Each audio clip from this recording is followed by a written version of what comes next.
The Kansas City Chiefs were losing, and then as soon as he left, the Kansas City Chiefs got their first touchdown. Cause effect, I don't know, but the team he was rooting for, the Kansas City Chiefs, did not do well. Trump left early. Apparently Trump and all of MAGA was hating that halftime show by Kendrick Lamar, which was quite good. By the way, here's Donald Trump on the field just looking like totally lost here. Watch this.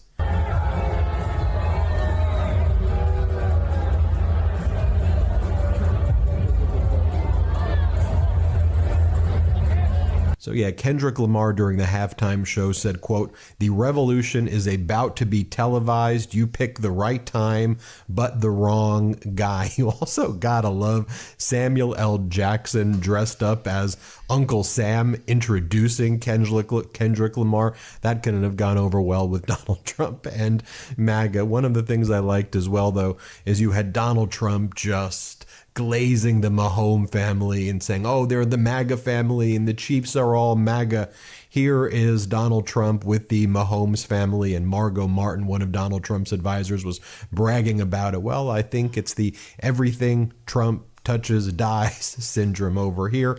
And just here was the moment where Donald Trump picked the Chiefs to win tonight, which did not happen. Here, play this clip. Prediction? I hate to do it. I just say that I've watched this great quarterback who has, by the way, a phenomenal wife, okay? She's a Trump fan, she's a MAGA fan, so I happen to love her, okay? But she's a great person. I watched her being interviewed. I said, boy, that's pretty good. But she's great, and he's great. I guess you have to say that when a quarterback wins as much as he's won, I have to go with Kansas City. I have to go with Kansas City. At the same time, Philadelphia has a fantastic. It's going to be just a great game. You know, when Donald Trump was headed to the Super Bowl, of course, he had to make the event all about himself. And so he already was like off to a horrible start. So on Air Force One, he said that what's really important about today is that I am hereby pronouncing today Gulf of America Day. And it's even bigger and more important than the Super Bowl. What I'm doing, me, me, me, me, me. Here, watch this moment right here. Let's play it. America, and I'm signing a proclamation, and perhaps you could define that. This is a proclamation declaring today, February 9th, 2025, as the first ever Gulf of America Day. This follows the President's executive order issuing a name change from the Gulf of Mexico to the Gulf of America. And we're flying right over it right now. So we thought this would be appropriate. Even bigger than the Super Bowl. This is a big thing. And almost everybody now has assented to that. Attention on board. Ladies and gentlemen, if you could please direct your attention out the right side of the aircraft. Air Force One is currently in international waters for the first time in history, flying over the recently renamed Gulf of America. Please enjoy the flight, and we are now about to head westbound to Super Bowl 59. Wow. Yeah. You did that well. Yeah. Make America great again. That's what we care about. Okay. It was just so weird. Like all of the MAGA people were making posts like this, like Juanita Broderick, who goes, Trump's headed to the Super Bowl, and it's Air Force One with like golden balls on him because one of Elon Musk's 22-year-old guys who he's sending into the various government departments to take our data refers to himself online as like Mr. Big Balls. So they're like, we got big balls going here, there. And then MAGA's like, what if Trump's actually big balls? It's very weird stuff, folks. I know. When Donald Trump was also on Air Force One and he was headed to the Super Bowl, of course he had to again make it about himself and start a trade war again. Here he announced 25% tariffs on steel and aluminum coming into the U.S. regardless of the country. Monday. Tomorrow? Monday, yeah, tomorrow. What countries will those go on? Everybody. Steel. Including Canada, Mexico, Yeah. United States? Any steel coming into the United States is going to have a 25% tariff. What about aluminum, sir? Aluminum too. 10%? That's what it's 10, no, 25%. 25 for aluminum. 25 for both. For both. And on steel, sir, are you ruling out then Nippon Steel having a 51% stake or higher? They won't have a majority stake? Nobody can have a majority stake for U.S. Steel. They can for other companies, but not for U.S. Steel. I think you agree with that, Doug, right? U.S. Steel was one of our great companies. And through a lot of stupidity and bad government and also bad management of the company, it lost that luster. But it's going to gain it back, and tariffs are going to help. Tariffs are going to make it very successful again. And I think it is good management now, too. Yeah. So Canada, Australia, I mean, any country, they all started scrambling after Donald Trump announced that. And Trump also said aluminum as well. This is the kind of chaos that follows this guy, this maniac, wherever he goes. But folks, for all of the kind of MAGA world, they love the Gulf of America thing. You had Eric Trump going, "It's official, proclamation signed aboard Air Force One. It's now the Gulf of America." Then you had Secretary Doug Burgum, who goes, "It's official. Congratulations, POTUS, on the Gulf of America. Interior Department has implemented your instruction, and we're calling it the Gulf of America. This is America greatness." I mean, it's so pathetic. The level of pathetic is, the guy's dangerous, but this stuff is so pathetic and humiliating. Then other countries got word of his tariffs. Trump promises 25% tariffs on steel and aluminum imports, including from Canada. Australian government. I've seen enough. I've just seen enough. I didn't even see him while I was watching the Super Bowl today, and I didn't miss him. Honestly, I didn't miss him. If I didn't see these clips, I wouldn't have missed it. I was happy to focus on the Super Bowl. I was happy to see Eagles take the win. I was happy to see Kendrick Lamar at the halftime. I loved seeing Samuel L. Jackson. That was like, oh my gosh, talk about nostalgia for me. I grew up watching him in all of the movies when I was younger. So for me, that was a highlight of my day. If I didn't have to see this man prancing around today, I would not have lost any sleep over it. I tell you that. There's times when I'm watching him in a room with all of his yes men and yes women. I'm like, can one person have a backbone and not be so just yes master to this man? I just do not get it. It's like when you work in the corporate world and you sit in rooms with everybody who wants to get the promotion, so they all kiss the boss's you know what, and you're just like, and you just watch all of them. It's like, who can get 5 seconds with them? It's exhausting and it's disgusting after some point. And I just cannot imagine having to do that every single day when I go to work. Like, do they not have any opposition to him? They don't. And even if they do, they don't say it because they're in fear that something's going to happen and they'll lose their job. I don't get it. If I didn't have to see him today, I would not have missed it. Let's move on to the next story. That's enough of watching him for me. So Eric Andre came to the state that I live in, and a part of me wanted to go see him in person, but then another part of me didn't, because I hear he does crazy things on stage, like jumps off stage and gets into people's laps and gets absolutely too close. Not saying that would happen to me, but if there's even a second of a chance that can happen, I'm like, I'm okay. I know that he is definitely like a method actor and gets full blown into his character. And as somebody who likes to do skits myself, you would think that I should be more understanding. And I love to do characters myself, but there's just something about him that I'm like, I do not want you that close. So I didn't go to the show. I don't even know if it went well, but there's just something about him sometimes that I'm like, I'd rather just see you through the screen versus in person. Did not get it. Why did you not ever ask us to come back? Cube? Do you mention your sister in Friday After Next? And I was like, your girl, I thought we had something going on. Why did you not ever ask us?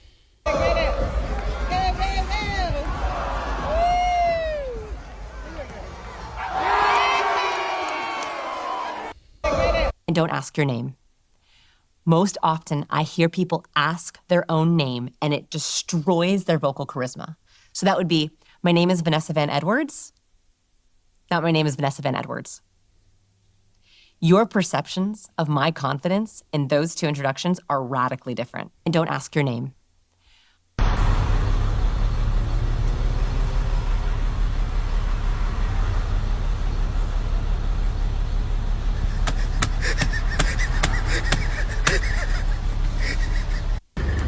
Hey, get out of there. You better get out of there.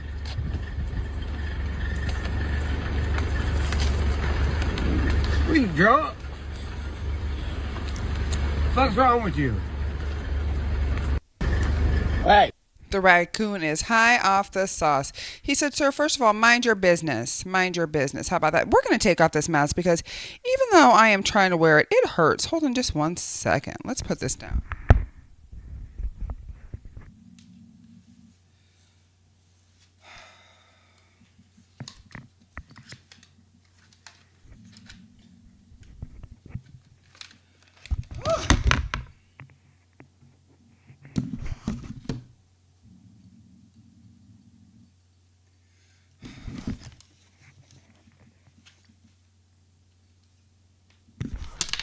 Much better. I had that mask on during the entire Super Bowl, and it was just, I was in my Mardi Gras vibe. I was wearing a mask. I had my beads on, but it's time to take those off because I just cannot see. And it keeps laying on my eyes, and that is just bothersome. Get out of there. This is when being cocky backfires.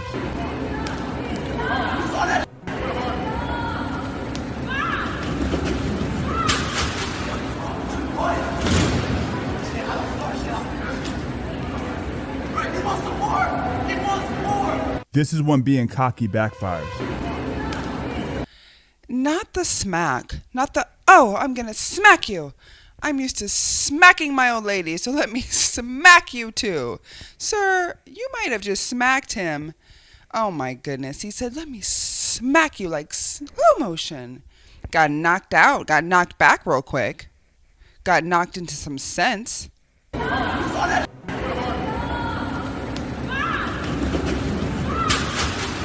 And the guy didn't even hit him that hard back. And he just felt that, see, that's what happens when you go to the gym for just bulkness and to look good. But you don't go to the gym for power. And I'm not talking about like power, I can lift a bunch of weights. Like power, like I have strength, like I have a core muscle, like I have a foundation underneath me.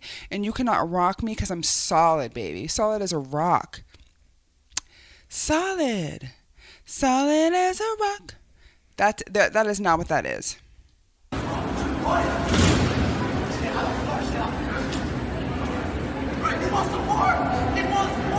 This is when being cocky backfires. Nah, hold on. If the sun is here, and we got another sun over here, then why the hell do I got weird bumps on my lip? Nah, hold on. If the sun is here.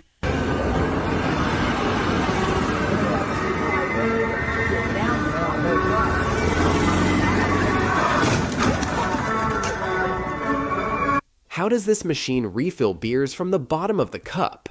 Once the bartender chooses the drink size with buttons, the cup is placed on and filled to the perfect height. If you look closely at the bottom of the cup, you'll see a donut-looking shape that fits a magnet perfectly, so when the cup is lifted up, the magnet snaps back down. How does this machine refill beer? I would question a lot of men out there, quite frankly. Tracy, I can't believe what I just heard you say. There's a reason that women live longer, Mark. Let me tell you. It is because we are stronger and we are happier at the end of the day than most men. And that is factual, and you know it. When men are married to women who scream like you, they just want to die sooner. I would question a lot of men out there, quite frankly. Tracy, I can't believe what I just heard you say. There's a reason that women live longer, Mark. Let me tell you. It is because we are stronger and we are happier at the end of the day than most men. And that is factual, and you know it. When men are married to women who scream like you, they just want to die sooner. I would question a lot of men out there, quite frankly. Tracy. I cannot stop watching this. This is something I will watch over and over and over again. He knows Tracy a little too much. They have worked together and he is annoyed with Tracy. I don't even know what she said prior to this conversation, but you could tell he's like, Tracy, not only am I over you, but your husband's over you, the coworkers over you. Everybody is over you, Tracy. Tracy, you might be a really great person, but he is done with you. Tracy, I can't. Welcome. Would you please tell me? Wow. First of all, before we even get into this, I was just talking to my husband yesterday. I'm like, where are the more seasoned ladies? Okay, I need the seasoned ladies. I need the ones with stories, with knowledge, who've been in a relationship, maybe a couple, whatever the case may be. Maybe they are widowed at this point. I'm not sure what the case is, but I was looking for more seasoned ladies. And look, ask and you shall receive. This is phenomenal. And what was that? Oh, we'll get there. Okay. I will pay the rent.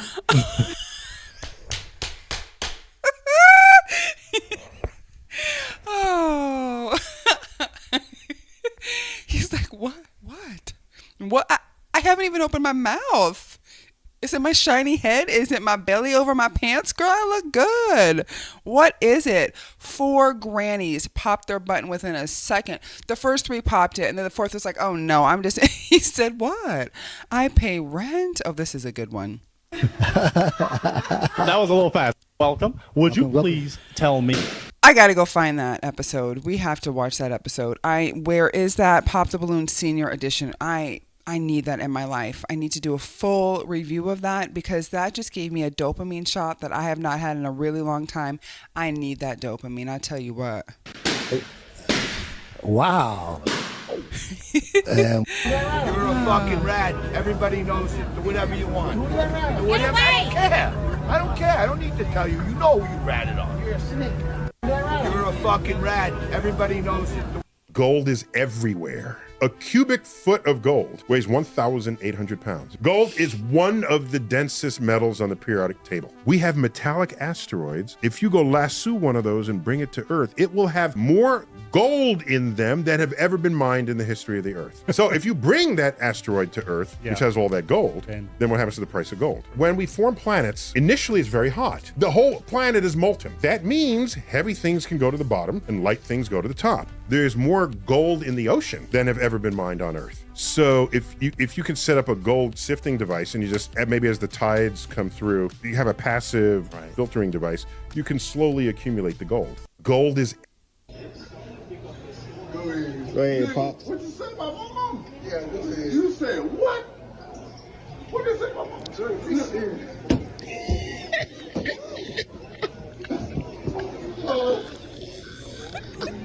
I know you ain't say this. White man didn't like what I was talking about, and he threw a beer at my head. And it passed my head and bust on the wall, and it was beer splattered everywhere. But I'm going to tell you where a well-placed joke goes. I was telling so many good sexual jokes. Other white boys whooped that dude's ass. What? Yeah, whooped his ass.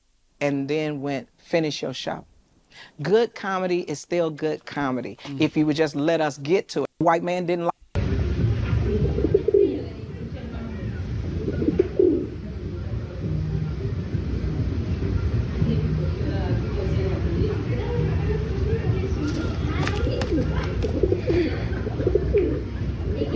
How have we all missed this? They've blown all the whistles, but in the chaos, we've forgotten there's a name for what they're trying to do. When Trump says immigrants are poisoning the blood of our country, when Vance complains that our low birth rate is going to hurt us, while at the same time trying to shut down immigration, which is our primary source of population growth, while mourning childless women and telling families to have as many domestic children as possible, when Elon Musk tells young German nationalists not to lose their culture to some sort of multiculturalism that dilutes everything, after telling Italians, who you may remember also played the game of Yahtzee, that migration is not a substitution for population growth, and without an increase of the birth rate, people will disappear. Poisoned blood, diluted culture, fear that your people will disappear? We've seen their favorite kinds of people, we've seen their salutes, and now we hear their shared language. With these 3 men working together, it's pretty clear that a new game of Yahtzee has begun.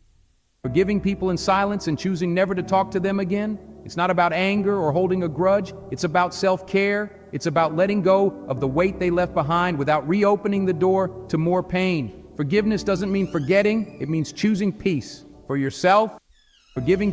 I never got this sketch on Chappelle's show, but I wrote this sketch for Dave. There was this weird thing, because I'm always watching this old footage on sports. They would tell the history of baseball separately. They would talk about in the 1950s, oh boy, it was the golden age of baseball. Willie, Mickey, and the Duke, and I used to go to center field, and whoopie-doopie, there was Duke Schneider, right? And then they had the other side, Jackie Robinson breaking the color barrier, and it was super ugly, and people throwing black cats on the field and saying all of this.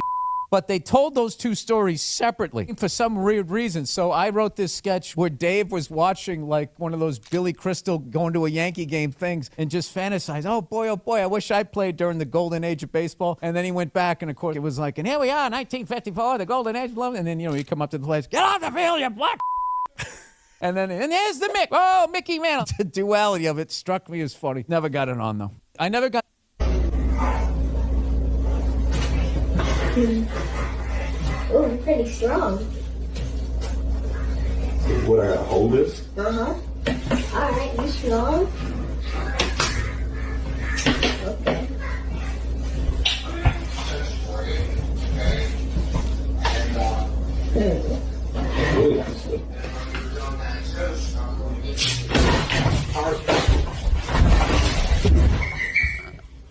Ariana. The Russians took a tampon and swiped that big tourist window on the space station. They got like a big round one where they can kind of hang out and look down at the Earth and stuff. They swiped it, I think, 10 times in 6 years. I forget the exact numbers. Every one of them came back with the scum on the outside of the windshield were diatoms, bacteria, viruses, diatomaceous plankton. This stuff is raining down more or less constantly. The Russians published this paper that said, we went and tested their scum outside the space station that is clearly life and it's not contaminated. They were very careful with it and whatnot, right? And what are their choices then? Either it came up with, and all of them are incredible, so it makes a great little spaceship. Think about a spaceship. You're that tiny little virus, and you've got this gigantic dust particle. Everything we see here had an origin somewhere else, DNA-wise. The Russians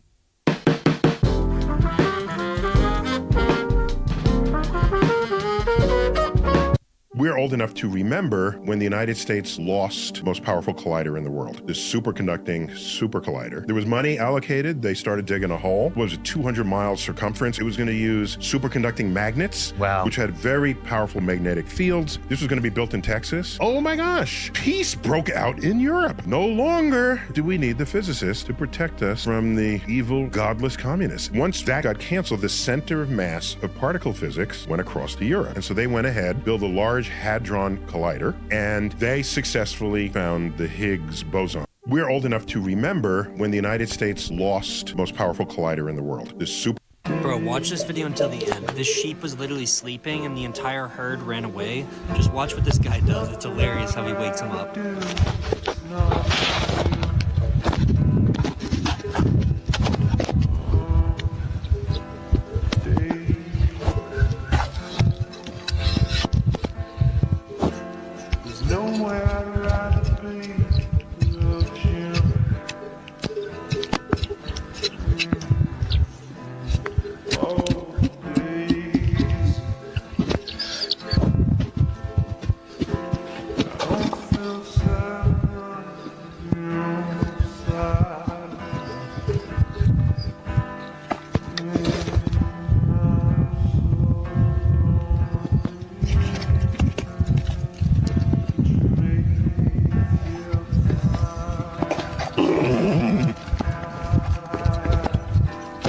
Watch this.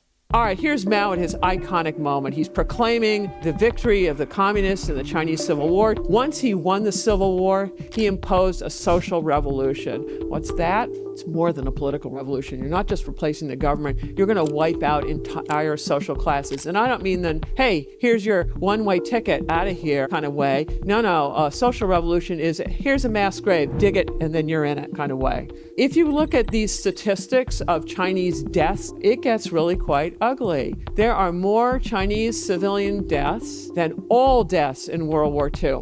And then for those of you who think the Chinese are all great long-term strategists, you need to ponder these numbers. How is it possible to kill so many of your own? That's generally not a mark of good strategy. Moreover, most of them died during the Great Famine, which was the only nationwide famine in Chinese history. Why? Because it's not caused by the weather. It's caused by policies set in Beijing. During the Great Leap Forward, Mao put all the peasants on communes. That meant the party was in control of the food supply, i.e. who lives and who dies. You don't get a meal, you're very dead. In addition, he decentralized industry, and you can see these backyard furnaces pictured here. As a result of this, production collapses, agriculture and industrial, but Mao keeps exporting food. Why? Because that's his pocket change. That is a major source of government income if he wants to be able to do anything. So they keep exporting food. As a result, 40 million Chinese starved to death, primarily in rural areas and disproportionately peasant girls, the least valued members of society. All right, here's Mao at his iconic moment. He's proclaiming, Oh shit! Oh no!